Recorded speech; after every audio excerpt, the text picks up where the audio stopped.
At 2:47 in the morning, on a dark stretch of Interstate 44 in Missouri, a white van was pulled over for driving just 13 miles over the speed limit. Inside, officers would find more than 1,000 pounds of cocaine. But the real evidence was not hidden in the back. It was sitting in plain sight, a cell phone, loaded with one number that would help bring down Brian Waterhead Bo Bennett's entire empire. Brian Bennett was not the kind of name most people outside South Central Los Angeles would recognize. He was not as famous as Pablo Escobar, not as publicly mythologized as Freeway Rick Ross, and not as visible as the music executives who would later dominate the headlines of West Coast hip-hop. But in the late 1980s, according to federal investigators, Bennett was moving through America's cocaine economy with a level of speed, discipline, and ambition that made him far more dangerous than an ordinary street dealer.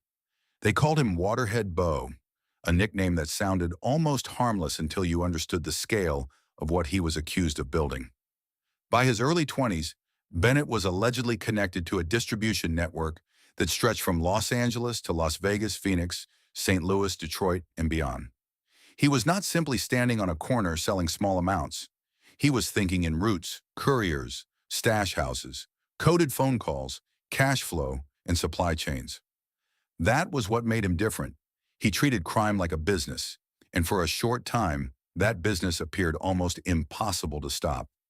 Reports would later claim he was making millions of dollars a month, working with Colombian sources and helping move quantities of cocaine that could poison entire communities. But the same thing that made Bennett effective also made him vulnerable. The more organized the machine became, the more records it created. The more people it involved, the more mouths there were to talk. The more phones it used, the more signals there were to trace. Bennett did not fall because he was careless from the beginning. He fell because he became confident enough to believe the system he built could outrun the system watching him, and that confidence would become the first crack in the empire. Before Brian Bennett became a federal case file, before the wiretaps, the cartel connections, the cash houses, and the headlines, his story began in a much smaller and colder place. He was born in Detroit in the early 1960s, at a time when the city was already carrying the weight of economic pressure, racial tension, and families trying to survive inside neighborhoods that seemed to offer fewer exits every year. His household was crowded, unstable, and poor, the kind of place where childhood did not feel innocent for very long. When his family eventually moved west to Los Angeles, they were chasing what millions of families had chased before them: distance from hardship, a cleaner start, a better future. But South Central Los Angeles was not a soft landing. By the 1970s and early 1980s, the streets around Florence Avenue carried their own kind of pressure. There were palm trees, sunshine, and the image of California possibility. But underneath that image were families squeezed by poverty, young men pulled between low-wage work and fast money, and neighborhoods where the drug economy was becoming more organized, more aggressive, and more destructive. Bennett was not born into power. He was not born into a mansion or a boardroom. According to accounts of his early life, he worked ordinary jobs and tried to earn money in ordinary ways before the street economy began offering something far more immediate than patience: cash, status, control, and the dangerous illusion of escape. That is what makes his story more disturbing. Bennett clearly had intelligence. He understood people, movement, timing, and opportunity. In another world, those instincts might have made him a legitimate businessman. In the world he chose, they helped him build a pipeline that fed addiction, fear, and federal indictments. The tragedy is not that he lacked ability. The tragedy is that his ability was pointed in the worst possible direction, and once the Colombian connection entered his life, the scale of that direction changed forever. The turning point came when Bennett stopped thinking like a man trying to survive one neighborhood and started thinking like someone who could move product across an entire country. In the early 1980s, Los Angeles was becoming one of the most important gateways in America's cocaine economy, and the people with direct Colombian connections were not looking for loud street soldiers. They were looking for distributors who could stay organized, keep money moving, and understand volume. That was where Bennett became valuable. According to accounts tied to the investigation, his connection to Colombian supply came through Mario Villabona Alvarado, a figure who allegedly gave him access to something most street dealers never touched directly, a pipeline with real weight behind it. From there, Bennett's operation began to look less like a local hustle and more like an underground corporation. Los Angeles became the base. Las Vegas and Arizona became useful for movement, storage, and money. Detroit mattered because it was both a market and a return to the city Bennett had once left behind. St. Louis and other Midwestern points helped stretch the network farther across the map. Every location had a purpose. Every courier had a role. Every phone call moved either money, product, or risk. And the more Bennett expanded, the more he appeared to believe that scale itself was protection. Small dealers were easy to arrest. A network with multiple cities, coded language, stash houses, cash counters, and layers of people seemed harder to touch. But that was the illusion. The same system that made the money flow also created a trail. Cash had to be counted. Cars had to be driven. Phones had to be answered. Couriers had to be trusted. Safe houses had to be rented. And every new layer gave investigators one more place to look. Bennett's intelligence made the operation grow, but growth made the operation visible. He was using tools that felt advanced for the time, especially cellular phones, at a moment when most ordinary people did not carry them. To Bennett, those phones may have looked like speed and control. To law enforcement, they looked like signals waiting to be captured. What began as ambition was slowly becoming exposure, and the empire that seemed so carefully built was already leaving fingerprints in every city it touched. As Bennett's operation expanded, the story moved far beyond South Central. The streets of Los Angeles were only the visible edge of something much larger, a pipeline that allegedly reached back through Colombian suppliers, coded conversations, international travel, and surveillance that stretched across borders. In the federal picture, one of the most shadowy figures was known as Oscar, a name tied to the supply side of the operation and treated almost like a ghost inside the case. He was not standing on American corners. He was not showing up at parties in Los Angeles. But according to the way investigators later described the network, men like Oscar controlled the pressure behind the entire machine. When the source opened, cocaine flowed. When the source demanded payment, everyone downstream felt it. Bennett and his associates were allegedly speaking in coded language, using harmless words to hide quantities that were anything but harmless. Birds, chickens, groceries.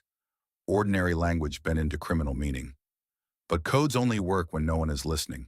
And by late 1988, too many people were listening.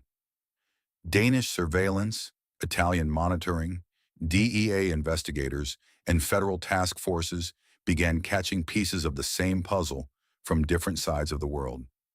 What looked from the street like a powerful local network began to look, from the government side, like a multinational criminal business with suppliers, distributors, transport routes, debt, logistics, and financial pressure.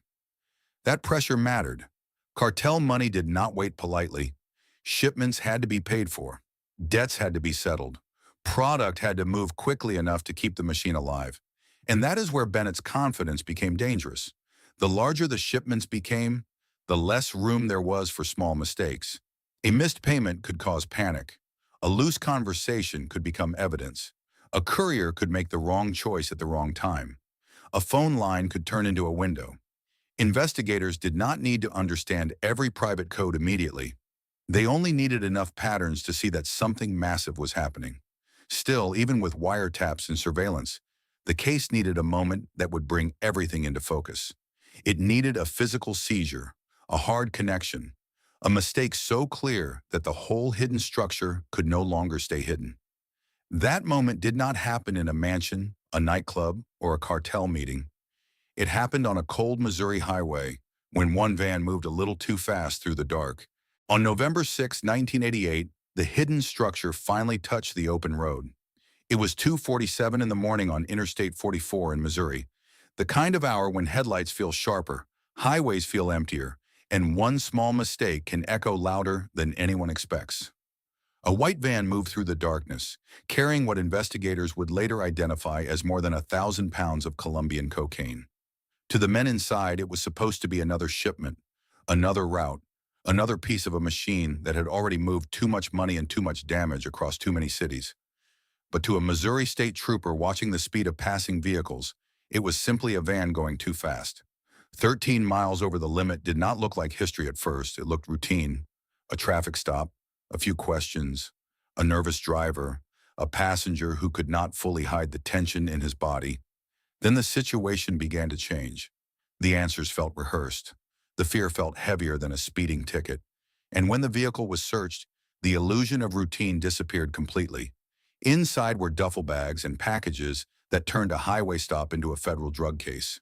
But even then, the cocaine was not the detail that made the case explode outward. The most important object was smaller, quieter, and far more revealing: a cellular phone. In 1988, a cell phone was not something ordinary people casually carried in their pocket. It was expensive, unusual, and, in the wrong context, deeply suspicious. When investigators looked at that phone, they were not just looking at technology. They were looking at a map of relationships. And inside that map was a number connected back to Brian "Waterhead Bo" Bennett. That number did what no rumor could do. It gave law enforcement a hard bridge between the shipment on the highway and the larger network they had been watching from a distance. Within days, the case widened. Wiretaps gained urgency. Agencies compared notes. Names, routes, calls, money, and seizures began locking together. Bennett's empire had survived because it was spread out, layered, and difficult to see all at once. But the phone made it visible. The irony was brutal. The same tool Bennett's network used for speed became the object that slowed everything down. The same confidence that made them move boldly across state lines left them exposed on the shoulder of a Missouri highway. And from that moment forward, the question was no longer whether federal agents could reach Bennett. The question was how much of his world would collapse when they finally did. The Missouri stop exposed the phone, but the phone was only the clearest symptom of a deeper problem. Bennett's real mistake was not one object, one number, or one unlucky night. His real mistake was believing that the size of his operation made him safer instead of more vulnerable. By the time federal investigators were closing in, Bennett's world had become too large to stay quiet.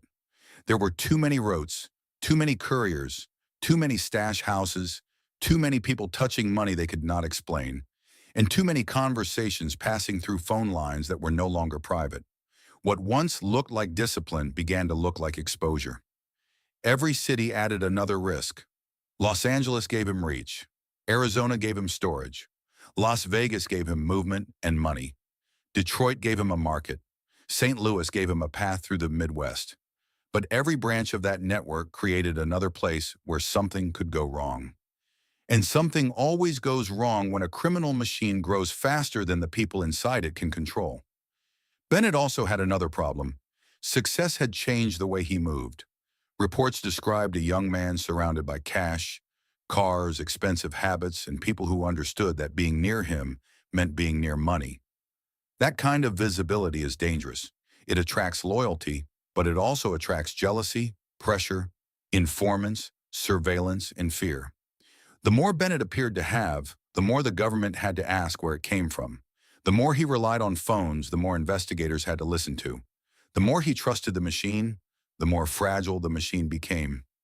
This is where criminal empires often begin to rot from the inside.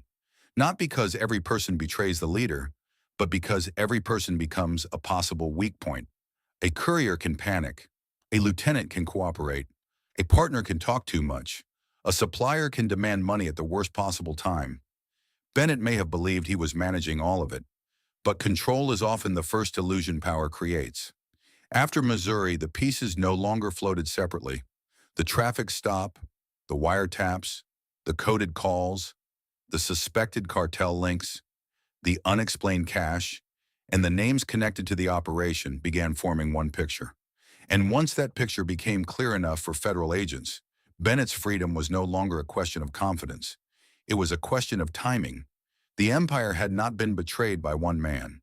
It had been betrayed by its own size, its own arrogance, and the evidence it kept leaving behind. When the collapse finally came, it did not arrive slowly. It came before sunrise, with doors breaking open, agents moving in, and a network that had taken years to build being pulled apart in a matter of hours. After the Missouri seizure gave investigators the hard link they needed, federal pressure moved quickly. Surveillance became action.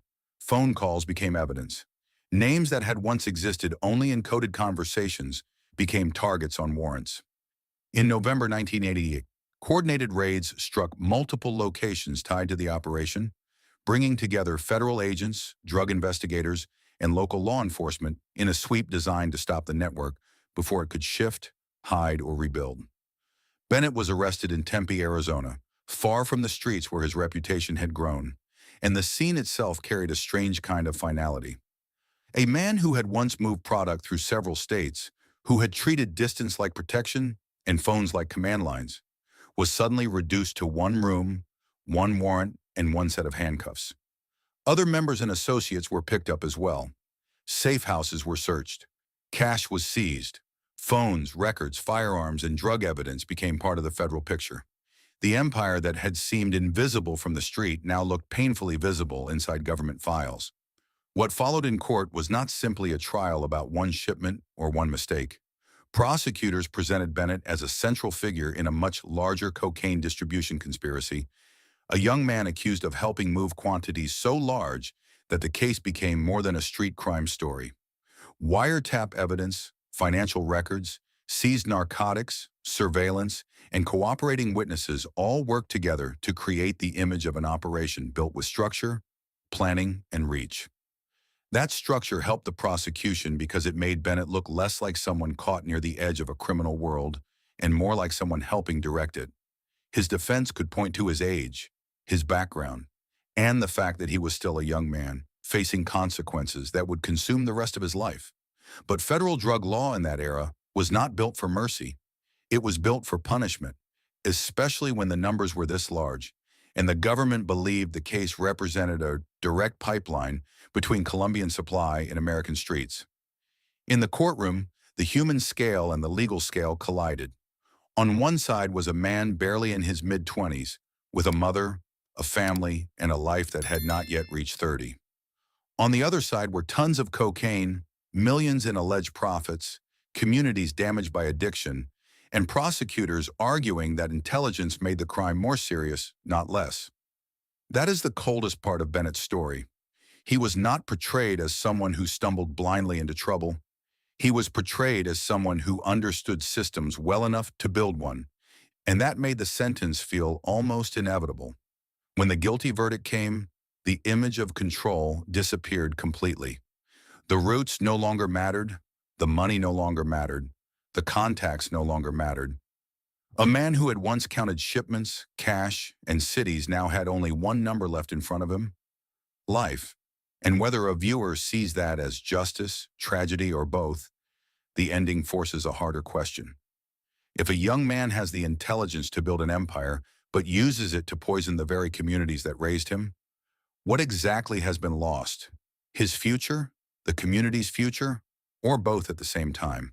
But Bennett's story did not end at the prison gate, because some money trails continue moving long after the people behind them disappear. One of the darkest and most debated parts of this case is the alleged connection between drug money, Michael Harry O. Harris, and the early financial foundation of Death Row Records. According to reports and long-running accounts surrounding the label's origins, Harris provided funding that helped Suge Knight build what would become one of the most powerful and controversial music companies in American history. Bennett's name enters that story through the wider world of cocaine money, street capital, and the attempt by major figures in the underground economy to turn illegal profit into legitimate influence. It is important to be careful here. This does not mean every artist knew where every dollar came from. It does not mean the music itself should be reduced to the crimes surrounding the money. But it does reveal something uncomfortable about the era.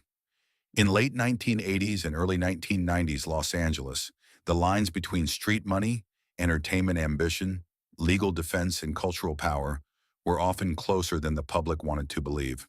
Death Row Records would go on to help define the sound of a generation, launching records that changed hip-hop forever and giving the world some of the most recognizable voices in American music. Yet behind that rise was a financial shadow that made the success feel more complicated. If the reports are accurate, money connected to the same drug economy Damaging black neighborhoods also helped fund music that gave those neighborhoods a global voice. That contradiction is almost impossible to separate cleanly. It is part brilliance, part exploitation, part survival, and part American tragedy. A record label can become legitimate, a song can become timeless, an artist can become an icon. But the origin of the money can still carry the weight of everything it touched before it entered the studio. That is why Bennett's legacy is so unsettling. He was not on the album covers. He was not standing in the videos. He was not the public face of West Coast hip-hop. Yet the money world connected to his operation became part of the background that allowed a cultural empire to rise. And that raises a question most fans never ask when the beat starts playing. How much darkness can sit behind a sound before history decides to look away? Brian Waterhead Bo. Bennett never became a household name. He did not become the face of cartel history, the symbol of West Coast crime, or the public villain people mention whenever they talk about the drug war. In many ways, he became something quieter and more unsettling, a missing name behind a larger machine. His story sits in the shadow between street economics, international cocaine routes, federal surveillance, and the rise of a music empire that helped define American culture. That does not make him a legend. It makes him a warning. Bennett's intelligence was real, but intelligence without conscience became destruction. His ambition was real, but ambition without limits became evidence. His network was real, but every route he built carried harm into communities already fighting to survive. And in the end, the empire did not fall in a dramatic shootout or a final betrayal worthy of a movie scene. It fell because a van was moving too fast on a Missouri highway, because a phone was left too close to the truth, and because no criminal system stays invisible forever. Some people may look at Bennett's sentence and see justice. Others may see the tragedy of a young man who could have built something legitimate but chose the path that destroyed everything around him. The truth is colder than either answer alone. This was justice and tragedy at the same time. A story of power, money, damage, and the illusion of control. Because not every empire ends with thunder. Some end with red and blue lights on the shoulder of the road and one number that should never have been saved.